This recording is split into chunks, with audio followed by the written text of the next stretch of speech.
Երբ որ աղոթքի կանգնեք, ձեր սրտում ներեք բոլոր նրանց, ովքեր հանցանք են գործել ձեր դեմ, եւ ձեր երկնավոր հայրն էլ ձեզ կների։ Ինչու մեր Տերը Հիսուս Քրիստոս նշեց, որ երբ որ աղոթքի կանգնեք, աղոթքի կանգնելն ինչ է։ Աղոթքի կանգնել նշանակում է Քրիստոսի ներկայության մեջ լինել։ Երբ որ մենք մեզ տեսնում ենք, զգում ենք եւ ապրում ենք Տիրոջ ներկայության մեջ, պետք է մաքուր լինենք,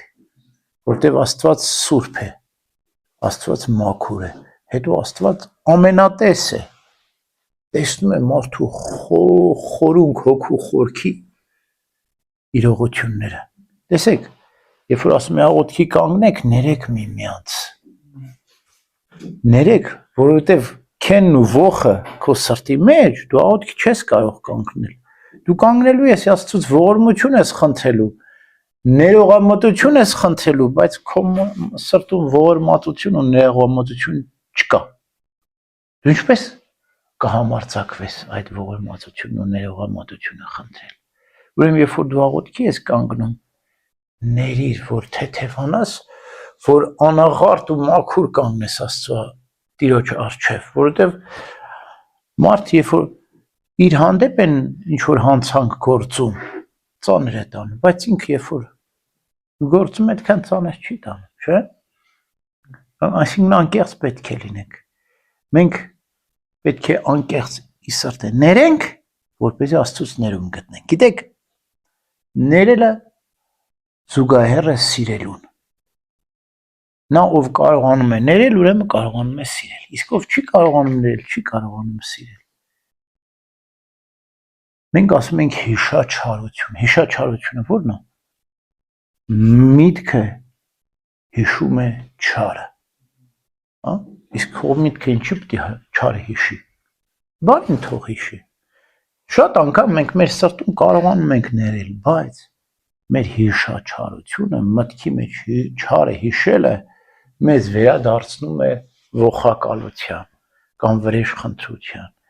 Այսինքն հոգնել ենք սրտի մեջ այդ բեռը կրելու ողակալության, վրեժխնդրության, ծանր այդ բեռը չեք ուզում կրել, թե թոթափում ենք, բայց միտքը մեր իմաստուն չի, որ նորից վերադառնում է այն հին դաշտակին, ինչպես Առաքյալն է ասում, խոզը նորից վերադառնում է, թավալվում են, ասում են նույնը շունը դառնում է իր փսխացին, այսպես էլ մենք վերադառնում ենք մեր հին մեղքերին, մեր ողակալությանը, մեր վրեժխնդրությանն ենք վերադառնում։ Ուրեմն, եթե մենք ուզում ենք աղոթել եւ մեր աղոթքը լսելի լինել, աղոթքի անաղարտության, մաքրության, թեթևության, սրբության, սիրո համար մենք պետք է ներենք։ Պետք է դնենք, որոշենք, որն ենք ուզում մենք մեր չներել եւ թույն պահել մեր մեջ, թե ներել Աստծուց ներողամտության գտնել։ Եվ երբ դու ներում ես, անմիջապես թեթևանում ես։ Հետաքրքիր մի պատմություն կա։ Մի նշանավոր իշխան է լինում, որ շատ բարեգործ է լինում, առաքինի է լինում եւ սիրված բոլորի կողմից, որտեղ շատ իմաստուն էր եւ ժողովրդի հայր էր կոչվում։ Մի թափթփուկ խմիչքի ազդեցության տակ այս իշխանի հորն ու եղբորը սպանում է։ Լույրն էլ հայտնի է դառնում, իշխանի զորքով հետապնդում է, հասնում է հարբեցողին բռնացնում է։ Երբ որ բռնացնում է, արդեն սթափվել էր։ Չգիտի ինչ անի իշխան, ասում է լավ, ենթադրենք այս թափթփուկին վերացրինք, բայց իմ հորն ու աղբորը ո՞նց եմ հետ բերելու։ Լավ, ես ինչ արեցիր։ Մտածում է էլի իշխան իր մեջ, ասում է իմ մեջ ահավոր չարություն է հիմա կուտակվել, վրեժխնդրություն է, ոխ է կուտակվել։ Այս մարդը կարանք վերացնենք, բայց հարցը չի լուծվի սրանով։ Ու աղոթք անում, ասում է Տեր Աստված, Տեր Հիսուս Քրիստոս։ Ես չգիտեմ ինչու էս եղավ, բայց դու լուծում տուր այս հարցին։ Դու լուծում տուր։ Ես չեմ ուզում քո պատվյանը խախտել։ Եվ հենց այդպես աղոթք անում, միգուցե ես հենց հարբեցողի բերանով էլ Քրիստոս խոսում է, ծնկում է, ասում է ես չէի, ասում է ես չեմ արել, ասում է ոգելից խմիչքների ազդեցության տակ է, ոգիներով է լցվել, դևերն էին իմ մեջ գործում, դիվահարվել էի, չգիտեմ ինչ արեցի։ Եթե կարող ես հանուն Քրիստոսի ների, կարծես այս հարբեցողի բերանով Քրիստոս է խոսում։ Եթե կարող ես հանուն Քրիստոսի ների ասում։ Եվ իշխանն ասում է, որ Քրիստոսի անուն տվիր, ասում է ձեռով ոտս կապեցիր, ասում է ներում եմ գնա։ Երբ որ ներում է սրան, թողնում գնում է սա, մի ահռելի բեռ իր սրտից ընկնում է։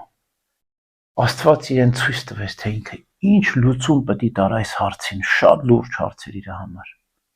Բայց ինքը Աստված լուծում տվեց այդ հարցին։ Հասկացա, որ ներելը իր համար ավելի լավ էր, քան չներելը, քան վրեժխնդիր լինելը, քան ողակալությամբ լցնելը, քան հիշաչար լինելը, հա։ Եվ այդպես ուրախ թեթև գնում ա դու գիշերը տեսիլք ա տեսնում, տեսիլք ոչ մեզ նման, Քրիստոս երևում ա նրան եւ ասում ա, այ որ ներեցիր, ինձ նմանվեցիր, ես էլ ներեցի ինձ խաչողներին, ասում էր հայր, ների նրանց, որտեվ չգիտեն թե ինչ են անում,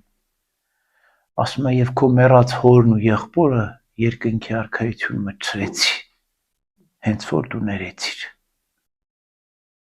եւ փառքա տալիս, եւ իշխանի ներողամտությունն ու սերը ավելի է տարածվում ժողովրդի մեջ, ավելի են սկսում սիրել, ավելի են սկսում հարգել, այսինքն բազմաթիվ բարիք գործեց իր եւ ժողովրդի համար այս իշխանը, ուրեմն ներենք, որ Աստծուց ներում ստանանք, ամեն